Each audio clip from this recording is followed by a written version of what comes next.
Hello and most welcome to 1314, and today I will take up a rather interesting book, The Romance of Reality, written by Bobby Azarian, and it's a summary of a lot of what has happened within cosmology the last 2 decades. It's recently published, and if you look on the inside page, the critique is overwhelmingly positive.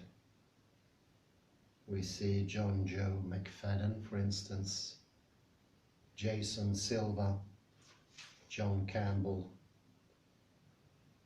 even Michael Shermer, who is a renowned skeptic.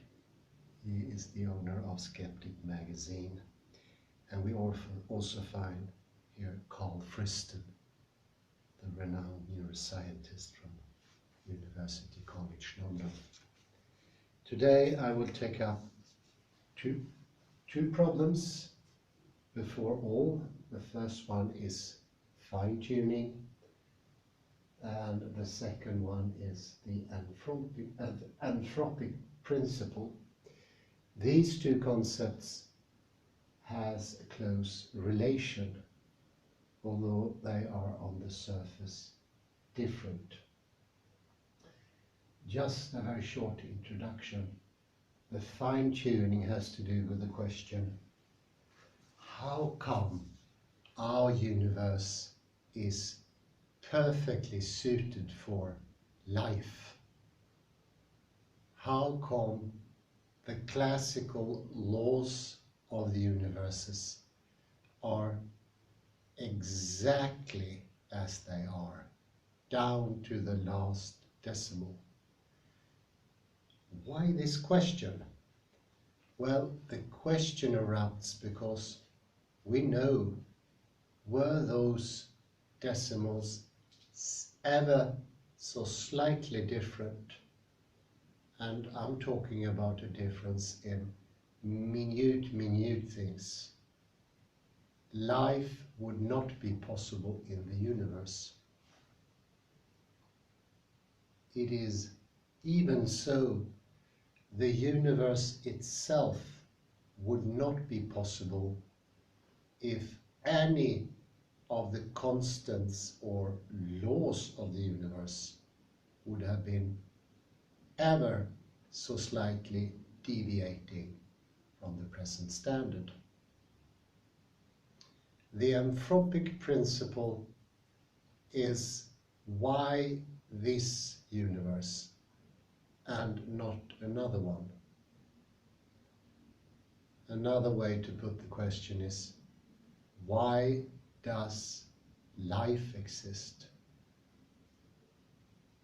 And as you will see soon here, these questions are in some ways overlapping and in some other ways completely different.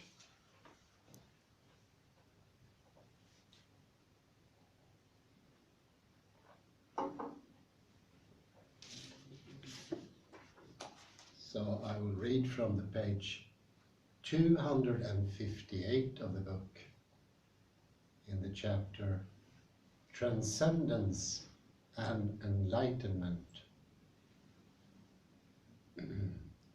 The fine-tuning problem. To understand why an inherently metaphysical theory like a multiverse theory was embraced by mainstream physics, we need a final brief history lesson.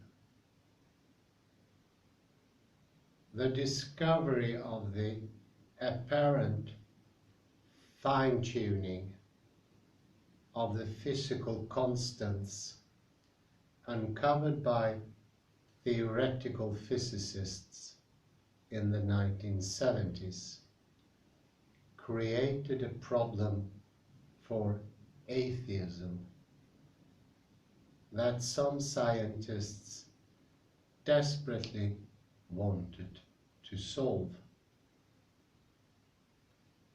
Cosmologists such as Sir Martin Rees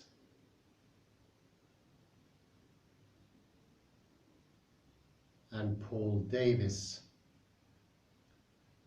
explain that if the value of a certain parameter of our universe, like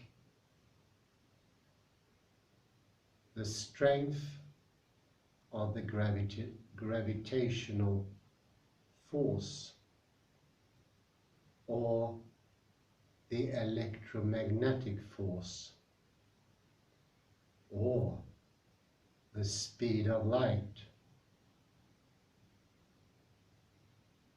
were altered only slightly, we would not just have a universe with no life. We'd likely have a universe with no planets or stars or physical objects either. Stephen Hawking wrote, "The laws of science, as we know them at present, contain many fundamental numbers, like the size of the electric charge of the electron and the ratio of the masses of the proton and the electron."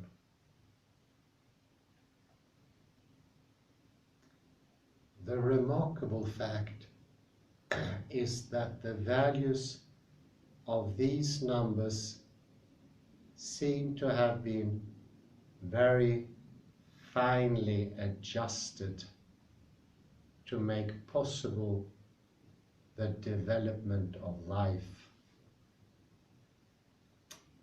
Daniel Dennett, one of the most widely respected atheists and skeptics,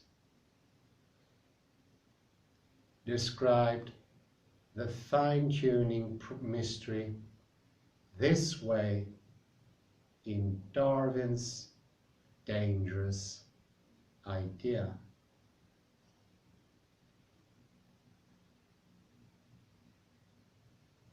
As more and more has been learned about the development of the universe since the Big Bang, about the conditions that permitted the formation of galaxies and stars and the heavy elements from which planets can be formed.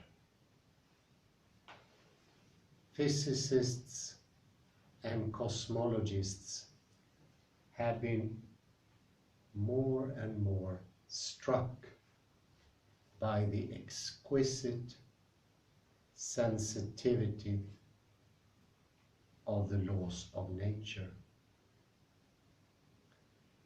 The speed of light is approximately 300,000 kilometers per second.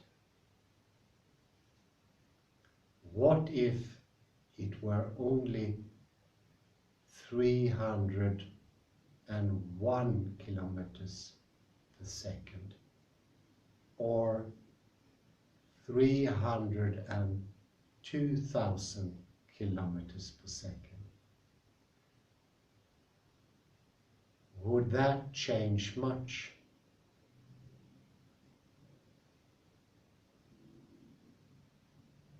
What if the force of gravity were 1% more or less than it is? The fundamental constants of physics, the speed of light, the constant of gravitational attraction,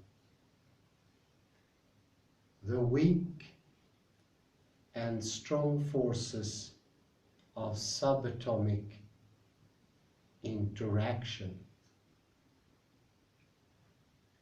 Planck's constant,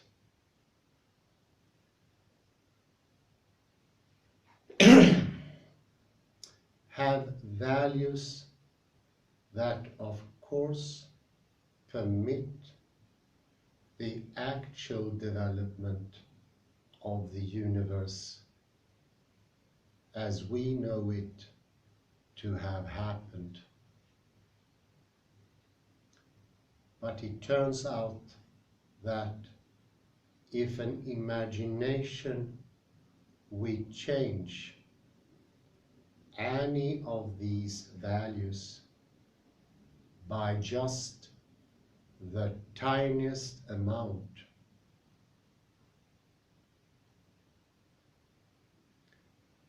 we thereby posit a universe in which none of this could have happened. And indeed, which apparently nothing lifelike could ever have emerged. No planets, no atmospheres, no solids at all, no elements, except hydrogen and helium. Or maybe not even that. Just some boring plasma of hot, undifferentiated stuff. Or an equally boring nothingness. So, isn't it a wonderful fact that the laws are just right for us to exist?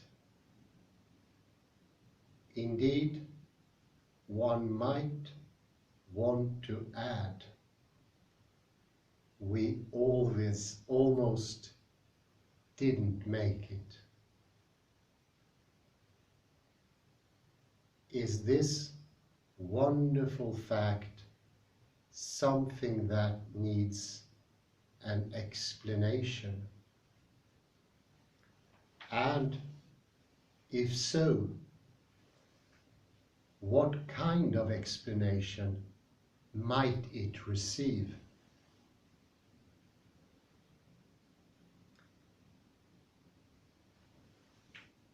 The end of Dennett.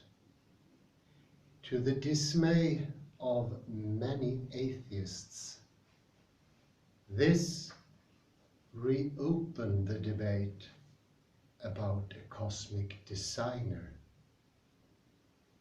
But this would be the God of deism,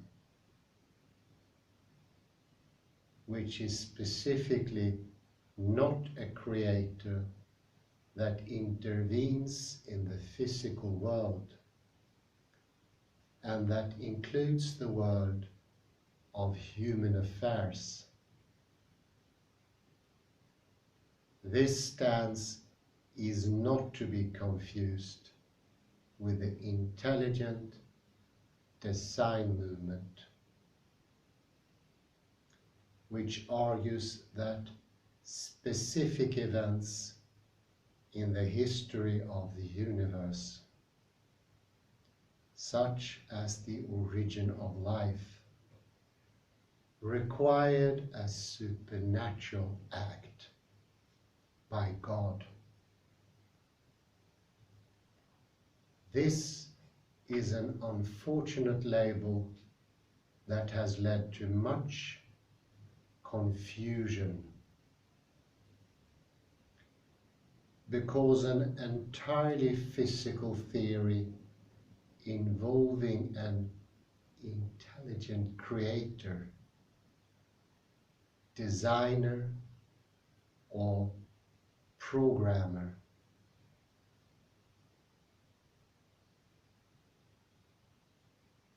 that doesn't intervene is consistent with science.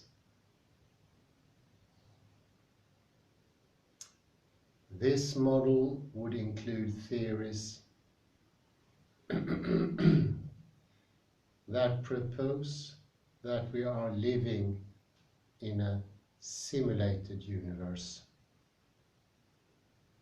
since they imply some kind of intelligent programmer. Such theories are modern-day versions of the deistic view of many giants of math and science, including Isaac Newton, Max Planck, Heisenberg, Gödel,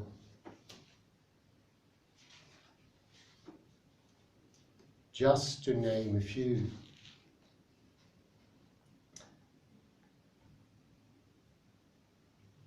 The deity of these men of science was God, the architect of physical laws and constants, inventor of the mechanistic universe,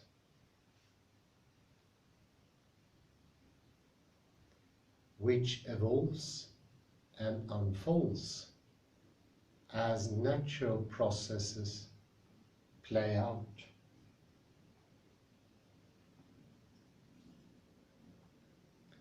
Famed atheists Richard Dawkins happily admits that this concept of God is a reasonable one,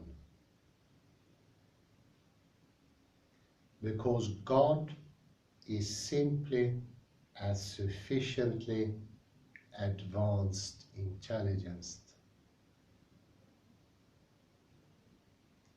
If we can create simulated worlds, there is no reason to believe it has not been done before.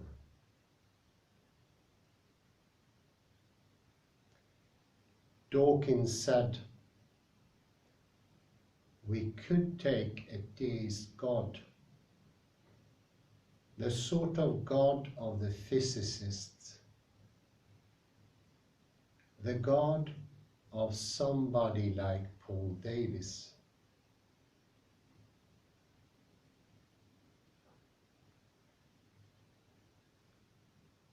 who devised the laws of physics, God, the mathematician, God, who put together the cosmos in the first place, and then sat back and watched everything happen. The deist God, I think one could make a reasonable respectable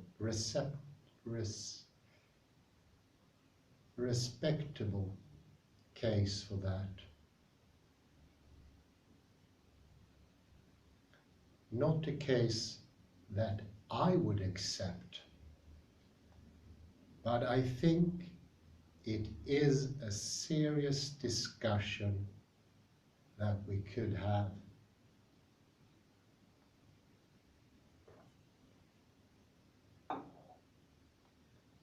In the same interview, Dawkins went on to say, "You could possibly persuade me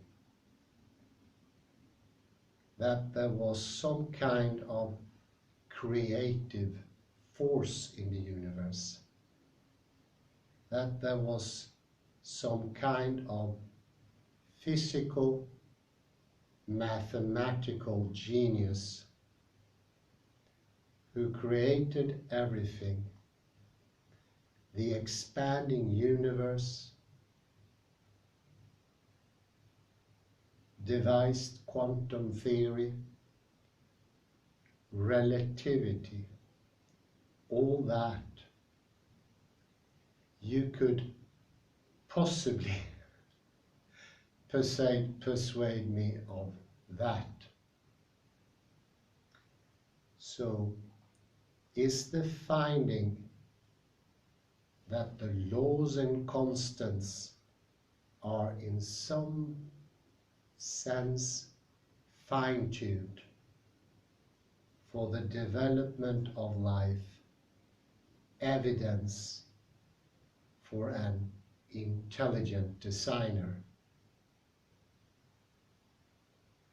Not necessarily. There is an explanation that has kept most atheists happy. But we will see that this explanation comes with a lot of philosophical baggage.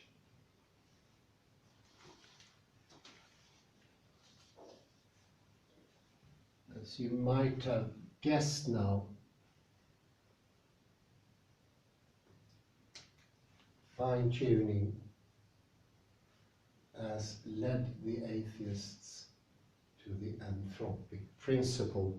I will still not tell you what it is, but I hope you can understand how problematic this has been for the atheists in the 70s, since it was discovered.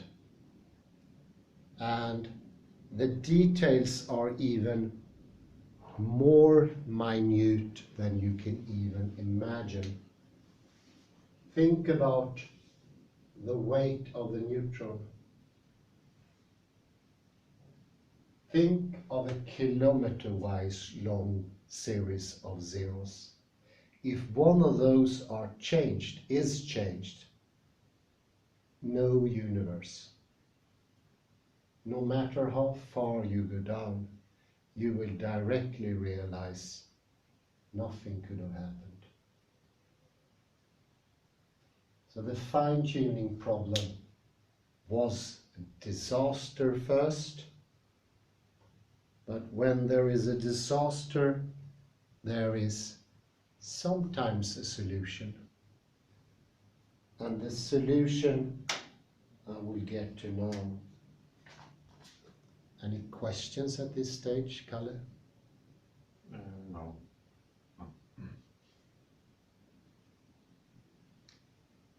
Fine-tuning solutions.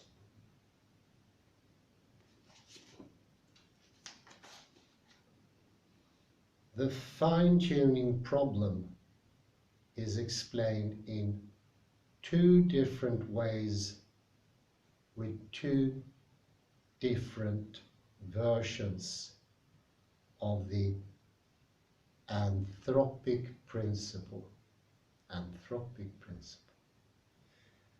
which correspond to opposing physical theories, both of which would be deemed inherently metaphysical theories a century ago, because neither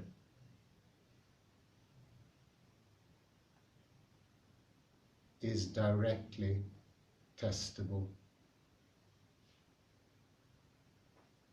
At least at the current moment in time.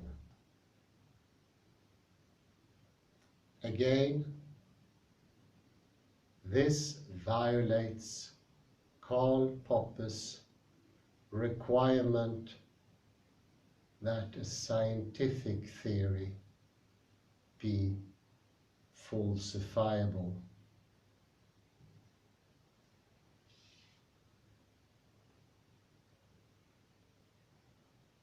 However, this is no excuse to ignore the possible explanations to the fine-tuning mystery,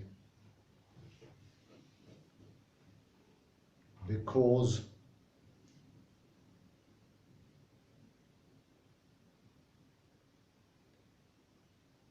mysteries justify theories that could provide explanations that solve the mystery. Remember, today's metaphysics could be tomorrow's physics. The strong anthropic principle says that the parameters of the universe are finely tuned so that it can produce life and mind. In this teleological model of reality, the universe evolves according to a program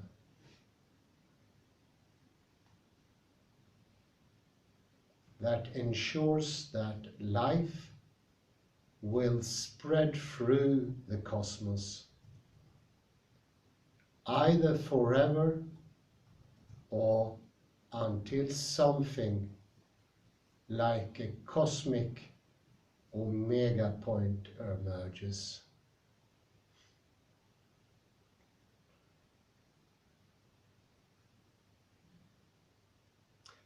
According to the strong version of the anthropic principle, nature has an intentional design and is intrinsically purposeful and meaningful.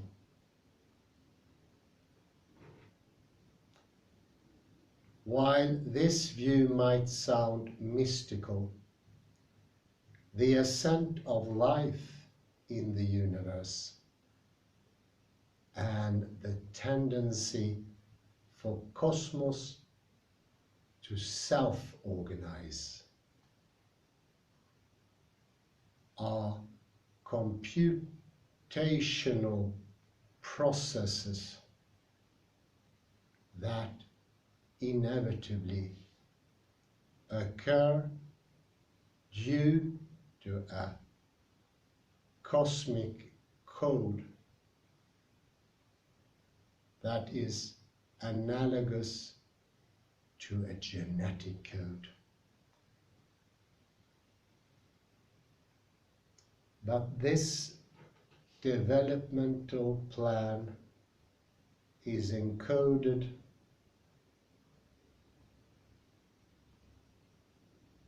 in the laws and constants of physics.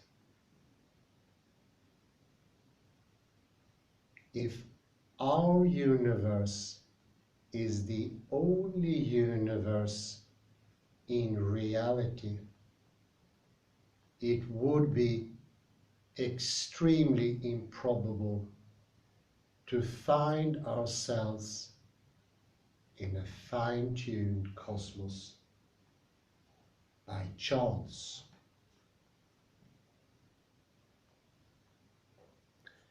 The strong anthropic principle implies design,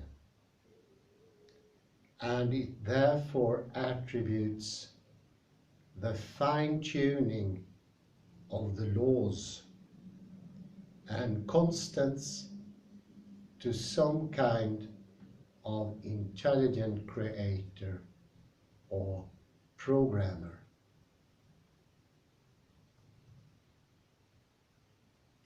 Sean Carroll, who does not support the strong anthropic principle or programmer, or believe that our universe was created by an intelligence who intended to produce a cosmos with life.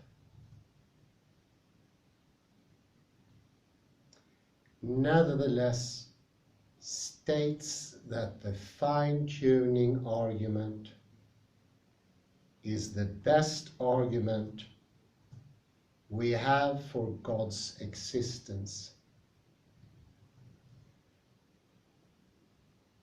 In the big picture, Carroll openly admits that the existence of life provides, at best, a small boost to the probability that theism is true.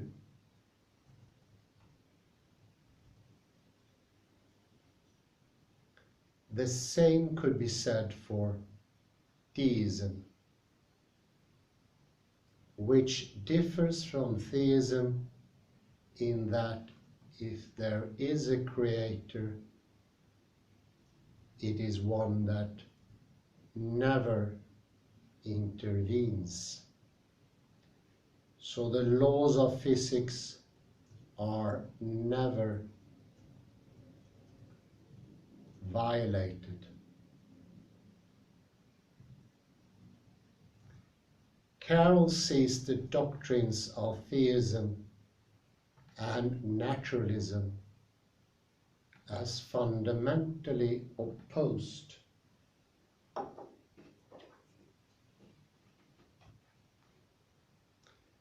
Though deism and naturalism need not be.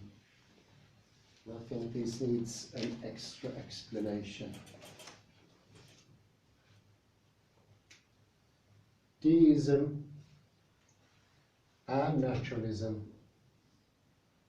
are essentially the same in the eyes of Sean Carroll, and I would say Daniel Dennett. But theism is thereby completely excluded. A God that intervenes in a constructed universe cannot happen, whereas it could. It is impossible to take out as an explanation that God constructed the universe. And this is admitted even by Sean Carroll, who is without a doubt the physicist since the tragic passing of Weinberger last year is the most stern atheist. So I think by now you understand the magnitude of the fine-tuning disaster, as some people mentioned it, and also the necessity of the anthropic principle for today's thinking about these things. what do I think myself? I think that there is a general awareness about that the universe is fine-tuned to human existence. But maybe people cannot exactly express, verbalize that sense. But when it comes to the anthropic principle, which I think mostly is the biggest and without a doubt the most important argument and experience even. Yeah, it's experience, it's stronger than an argument. You feel it in your bones. The anthropic principle means a defeat for theism in most people's senses. It's an argument that lacks the Popperian falsifiability, but it seems incredibly likely. I would say impossible to counter-argue against. The former Archbishop of Sweden, Antje Jekylén, did write a book, and she did not disregard the anthropic principle, which effectively makes her side with the argument against theism. And I say effectively. In words, she wouldn't admit it, or couldn't admit it. But effectively means to all conclusions, if knowledge bear, this is what the conclusion was. These things, how can I express that? These things conclude themselves. They don't need argument. Let me just continue and end this.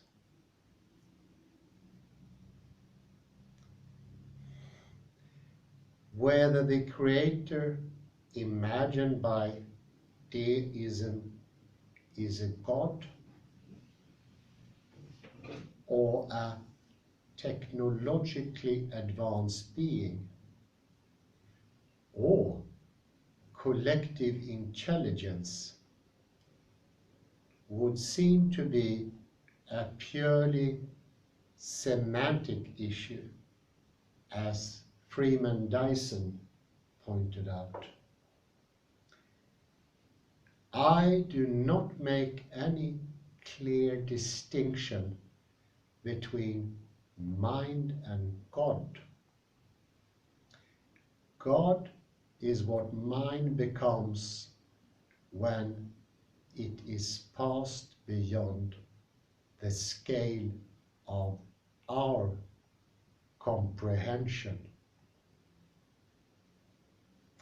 Again, there is no fundamental difference between the idea that our universe is a simulation created by hyper-advanced, intelligent beings,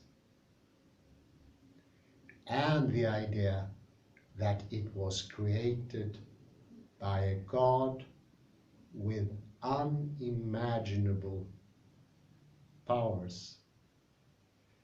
Of course, if the universe was designed by an intelligent agent, this begs the question: who or what created that agent?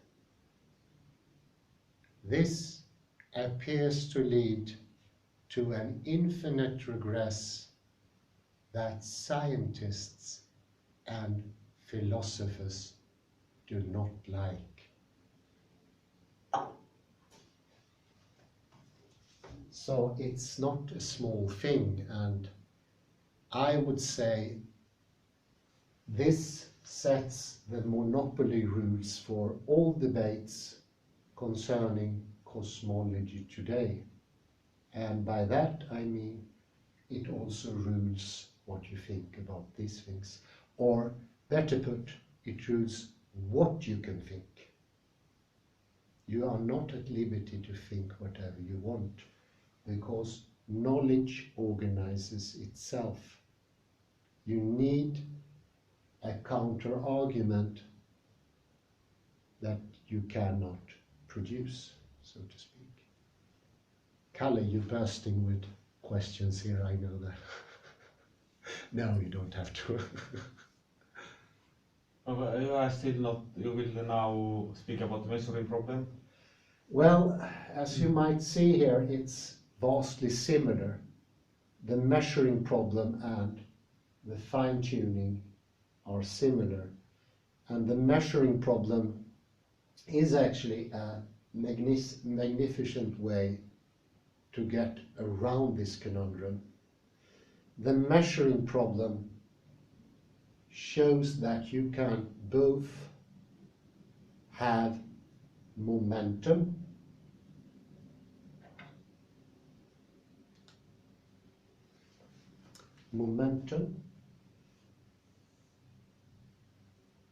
which is translatable to speed or force or thrust, and a singular location. In classical physics, and I would say the landscape of these things, assume that you can have both. They assume a background which is in character a bit like this whiteboard, but without physical qualities like extension, width, breadth,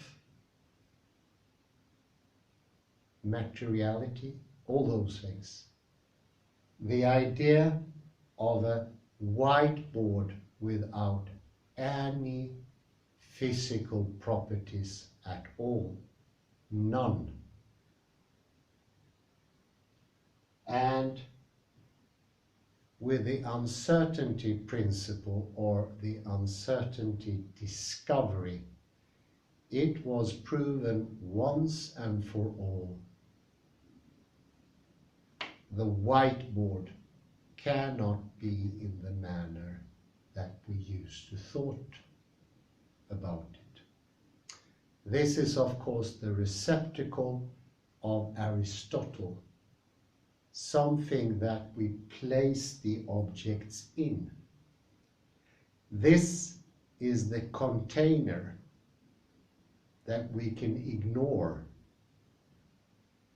This is what we in the science of semantics call intention, pure meaning, without the extension of the words. Their graphic design, how they weigh, what they look like. It's an ignoring of one aspect of reality. And you can, without too much trouble, also compare this to the wave-particle duality. You either have measured a wave, or, and this is important, the or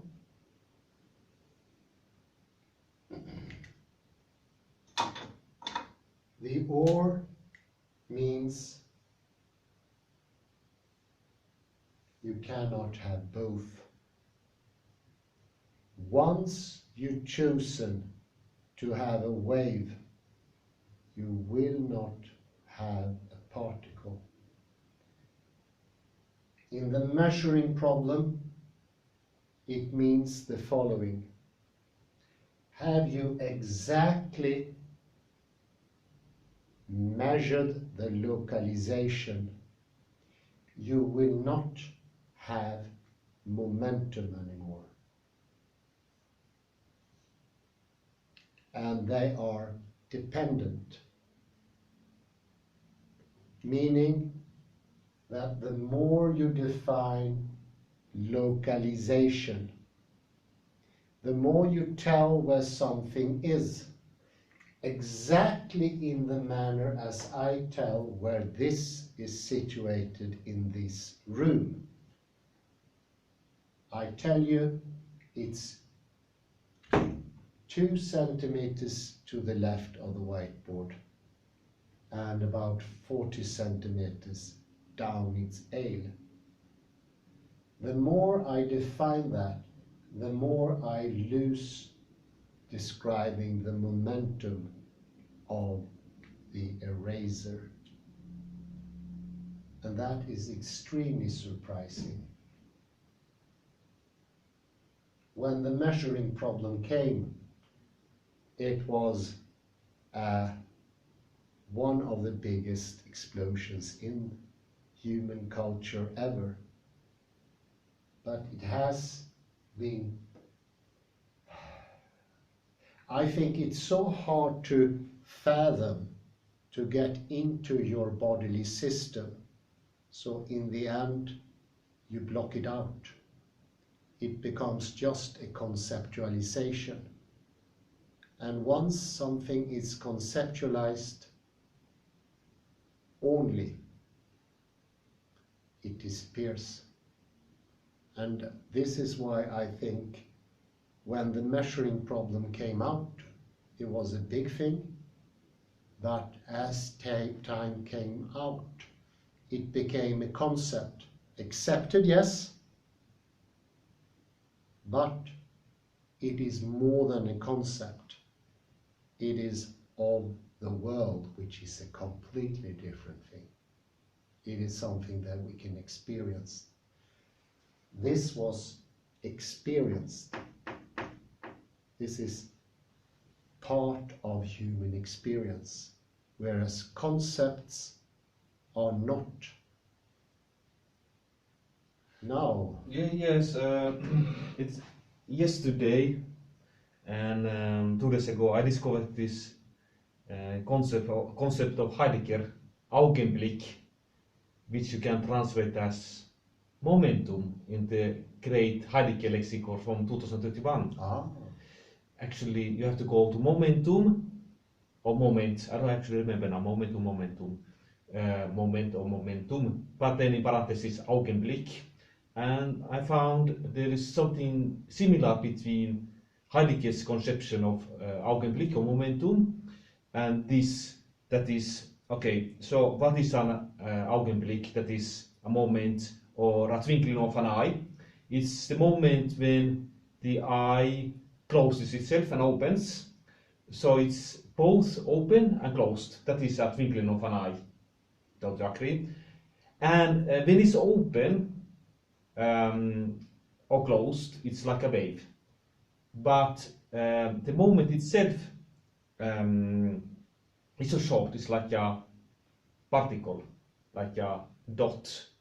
Yeah. If you get so in a temporal sense, it's like a dot or a particle, but in its structure, that is in its movement, it's like a wave. So I think Augenblick, a momentum, is, but it's only so for Heidegger, this Augenblick was the perfect, authentic presence because it combined past and future. And it's only after Augenblick, after the momentum, you can, when you put the measuring stick, you can actually say we have that there.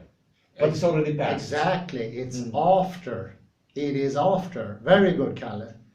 So it has a temporal thing to it, because I stated with a whiteboard that doesn't exist, that doesn't have any physical character. It's a temporal thing. And what sort of time are we talking about? Then the observer puts the measuring stick to the thing that the measurer has. For instance, if you want to measure the measuring point, you have to take the stick, measuring stick,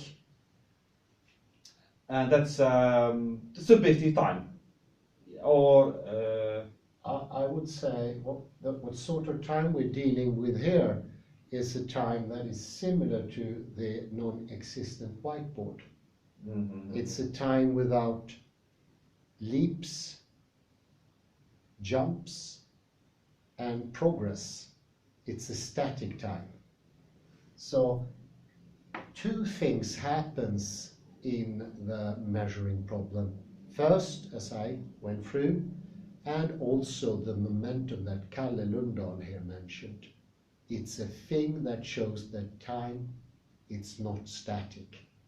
It's not a shapeless, propertyless time. Very good. I say thank you very much and have a very pleasant afternoon. Bye-bye.